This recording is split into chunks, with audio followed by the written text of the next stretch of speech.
ದೋಸೆಗೆ ಕಾಯಿ ಚಟ್ನಿ ಮಾಡ್ತೀನಿ. ಹೌದು, ಆ ಫಾರಿನ್ ಅಡ್ಗೆ ಏನು ಅಂತಾನೆ ಗೊತ್ತಾಗ್ತಿಲ್ವಲ್ಲ. ಏನದು? ಅದೇನು ಬಾರ್ಬಿಕ್ಯೂ ಪಾಸ್ತಾ, ಆಮೇಲೆ ಅದೇನೋ ಕ್ರ್ಯಾಕು, ಅಯ್ಯೋ ಏನೋ ಹೇಳಿದ್ದಾರೆ. ಅಯ್ಯೋ ಬನಶಂಕರಮ್ಮ, ಅದೆಲ್ಲ ಹೇಗಮ್ಮ ಮಾಡೋದು? ಆ ಹೆಸರೇ ನೆನಪಾಗ್ತಾ ಇಲ್ಲ. ಅದೇನೋ ಗ್ರಾಮ್ ಅಂತೆ. ಅಯ್ಯೋ ಅಯ್ಯೋ ಅತ್ಗೆ, ಅದು ಗ್ರಾಮ್ ಕ್ರ್ಯಾಕರ್ಸ್, ಇಟಾಲಿಯನ್ ಡಿಶ್. ನನಗೆ ಇಡ್ಲಿ ಡಿಶ್ ಗೊತ್ತು, ಅದ್ಯಾವುದೋ ಇಟಾಲಿಯನ್ ಡಿಶ್ ಗೊತ್ತಿಲ್ಲ ಅಮೃತ. ಭಕ್ತಿ, ತಿಂಡಿ ಇನ್ನೂ ಆಗಿಲ್ವೇನಮ್ಮ? ಆಗ್ತಿದೆ ಅಜ್ಜಿ, ಇನ್ನೊಂದ್ ಸ್ವಲ್ಪ ಹೊತ್ತು. ಏನ್ ತಿಂಡಿ ಮಾಡ್ತಿದ್ಯಾ? ಅದೇ ಪೂರಿ, ಸಾಗು, ನೀರ್ ದೋಸೆ, ಬಿಸಿಬೇಳೆ ಬಾತು. ಅದೇನು ಕ್ರ್ಯಾಕರು, ಪ್ಯಾನ್ ಇಂಡಿಯಾ, ಬಾರ್ಬಿಕ್ಯೂ. ನಂಗೆ ನಮ್ಮ ಅಡಿಗೆ ಹೆಸರು ಹೇಳೋದನ್ನ ಬಿಟ್ಬಿಟ್ಟು ಬೇರೆ ಯಾವ್ಯಾವ್ದ ಹೆಸರು ಹೇಳ್ತಿದ್ಯಲ್ಲ, ನಂಗೆ ಅರ್ಥನೇ ಆಗ್ತಿಲ್ಲಮ್ಮ. ಎಲ್ಲಿ ತೋರ್ಸು ನೋಡ್ತೀನಿ. ನನಗೂ ಹೇಗ್ ಮಾಡೋದು ಅಂತ ಗೊತ್ತಿಲ್ಲ ಅಜ್ಜಿ. ಮತ್ತೆ ಇದನ್ನೆಲ್ಲ ನಿಂಗೆ ಮಾಡೋಕ್ ಹೇಳಿದ್ಯಾರು? ಅಜ್ಜಿ, ಇದನ್ನ ಮಾಡೋದಿಕ್ ಹೇಳಿದ್ದು ನಾನೇ. ಅಜ್ಜಿ, ನಾನೇ ಎಲ್ರಿಗೂ ಏನಿಷ್ಟ ಅಂತ ತಿಳ್ಕೊಂಡು ಅದನ್ನೇ ಮಾಡ್ತಾ ಇದ್ದೀನಿ. ಅದೇನೋ ಹೊಸ ರುಚಿ ಅಂತಾರಲ್ಲ, ಹಾಗೆ. ಏನಮ್ಮ, ನೀ ಮಾಡ್ತಿರೋ ಅಡಿಗೆ ಹೆಸರನ್ನೇ ಇಷ್ಟೊಂದು ಕಷ್ಟಪಟ್ಕೊಂಡು ಹೇಳಿದ್ಮೇಲೆ ಇದನ್ನ ನೀನು ಮಾಡ್ತಿರೋದಲ್ಲ, ನಿನ್ನ ಕೈಯಲ್ಲಿ ಯಾರೋ ಮಾಡಿಸ್ತಿರೋದು ಅಂತ ಗೊತ್ತಾಗ್ತಿದೆ. ಇಲ್ಲ ಅಜ್ಜಿ, ಹೇಳಿದ್ನಲ್ಲ ನಾನೇ ಮಾಡ್ತಿರೋದು ಅಂತ. ಅತ್ತಿಗೆ, ಟೈಮ್ 8:45.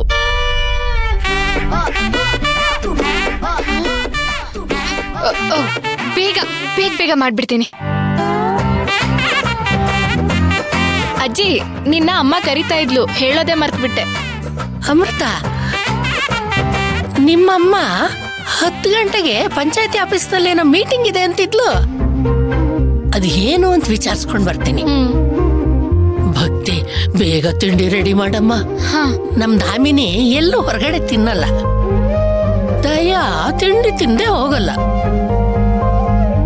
ಒಟ್ನಲ್ಲಿ ಯಾರು ಇವತ್ ನಿನ್ನಿಂದ ಉಪವಾಸ ಇರಬಾರ್ದು, ಆಯ್ತಾ?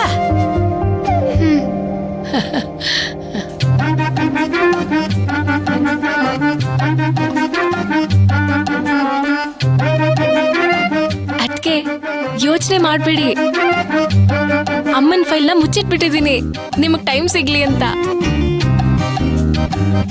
ಅಮೃತ, ನನಗೀಗ್ಲೂ ಹೇಗಿದನ್ನೆಲ್ಲ ಮಾಡೋದು ಅಂತ ಗೊತ್ತಾಗ್ತಿಲ್ಲ. ಹೆದರ್ಕೋಬೇಡಿ ಅತ್ಗೆ, ಇವಾಗ ನಿಮ್ಗೆ ಹೆಲ್ಪ್ ಮಾಡೋದಿಕ್ಕಂತಾನೆ ನಳ ಮಹಾರಾಜ ಬರ್ತಿದ್ದಾನೆ. Don't worry. ನಳ ಮಹಾರಾಜನ? ಹ್ಞೂ. ಅಮೃತ,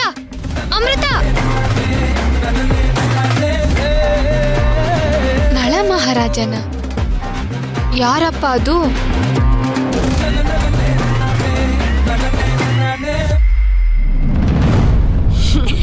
thank you so much Mahima. ಅಮ್ಮ, ನಿಂಗೆ ಖುಷಿ ಆಯ್ತಾ?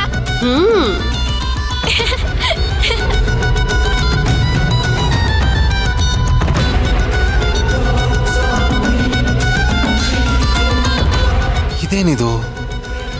ದಮ್ಮಿ ನನ್ನ ಮುದ್ದು ಜೊತೆ ಹೀಗೆ? ಅಮ್ಮ, ಇದೇ ಖುಷಿಗೆ ನಾನಿನ್ನ ತಪ್ಕೋಬೋದಾ ಪ್ಲೀಸ್?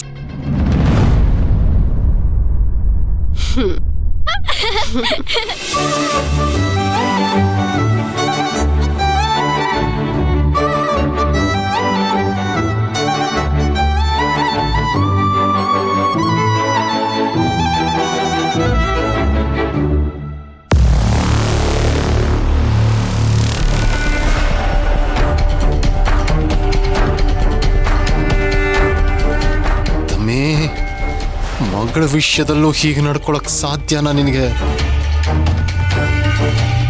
ಅಂತೂ ಆ ಭಿಕಾರಿ ಮಾಡೋದಕ್ಕಾಗದೇ ಇರುವಂಥ ತಿಂಡಿಗಳನ್ನೆಲ್ಲ ಹೇಳಿ ನನ್ನ ಪ್ಲಾನ್ ಸಕ್ಸಸ್ಫುಲ್ ಮಾಡಿಬಿಟ್ಟೆ. ಕ್ಯೂಟಿ ಬಾಯ್. ಪಾಪ ಅಮ್ಮ, ನಾನು ಆ ತಿಂಡಿ ಹೆಸರು ಹೇಳ್ತಿರೋವಾಗ ಭಕ್ತಿ ಅತ್ಗೆ ಅಲ್ಲಲ್ಲ ಭಕ್ತಿ, ನಾನು ತಿಂಡಿ ಹೆಸರು ಹೇಳ್ತಾ ಇದ್ರೆ ಹೆಸರೇ ಕೇಳ್ದಿರೋ ತರ ಒದ್ದಾಡ್ತಿದ್ಲು. ಇನ್ನು ಅವಳು ತಿಂಡಿ ರೆಡಿ ಮಾಡ್ದ ಹಾಗೇನೆ. ಸೊಸೆ ಬಂದ್ ಮೊದಲನೇ ದಿನಾನೇ ಎಲ್ರೂ ಉಪವಾಸ ಇರಬೇಕು. ಜೊತೆಗೆ ಮೊದಲನೇ ಪದ್ಧತಿ ಮುರಿದ್ಲು ಅನ್ನೋ ಕೆಟ್ಟ ಹೆಸರು ಆ ಭಕ್ತಿಗೆ ಬರುತ್ತೆ. ನಿಮ್ ದೊಡ್ಡಮ್ಮ ಇವತ್ತು ಉಪವಾಸನೇ ಹೋಗ್ಬೇಕು, ಜೊತೆಗೆ ನಿಮ್ಮಪ್ಪನ ಹತ್ರನೂ ಬಯಸ್ಕೋಬೇಕು. ಹೌದು. ನಿನ್ನ ದ್ವೇಷಕ್ಕೆ ದ್ವೇಷಾನೇ ಅರಿಯದ ಮಗಳನ್ನ ಬಳಸ್ಕೊತಿದ್ಯಲ್ಲ ದಮಯಂತಿ. ಇನ್ಮೇಲೆ ಎಲ್ಲ ಹೀಗೆ ಆಗ್ಬೇಕು ಮಹಿಮಾ, ಆಯ್ತಾ? ಸರಿ ಅಮ್ಮ. Good girl.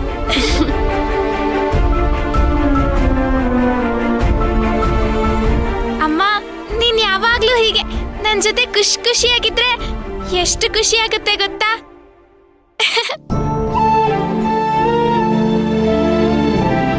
ಆದ್ರೆ ಭಕ್ತಿ ಅತ್ಗೆ ನೋಡಿದ್ರೆ ಪಾಪ ಅನ್ಸುತ್ತೆ. ಆದ್ರೂ ನನ್ಗೆ ನಿನ್ ಪ್ರೀತಿನೇ ಬೇಕು. ನೀನ್ ನನ್ನ ಮಗಳು ಅಂತ ಒಪ್ಕೊಳ್ಳೋದಕ್ಕೆ ನಾನು ಏನ್ ಬೇಕಾದ್ರೂ ಮಾಡ್ತೀನಿ.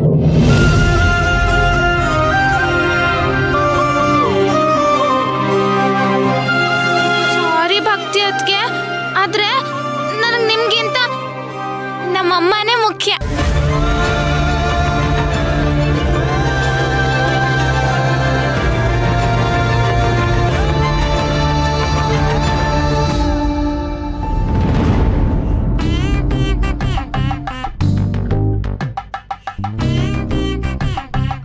ಫೋನಲ್ಲಿ ಅಮ್ಮು ವಾಯ್ಸ್ ಕೇಳ್ತಾ ಇದ್ರೆ same to same Shreya Ghoshal ಅವರೇ ನಾಚ್ಕೊಂಡಾಡ್ದಂಗಿರುತ್ತೆ.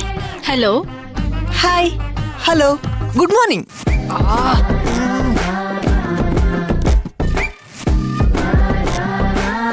ಓ ಶ್ರವಣ್ ಅವರಾ? ಹಾ, ನಾನೇ. ಹೇಳಿ, ಏನ್ ಮಾಡ್ತಾ ಇದ್ದೀರಾ?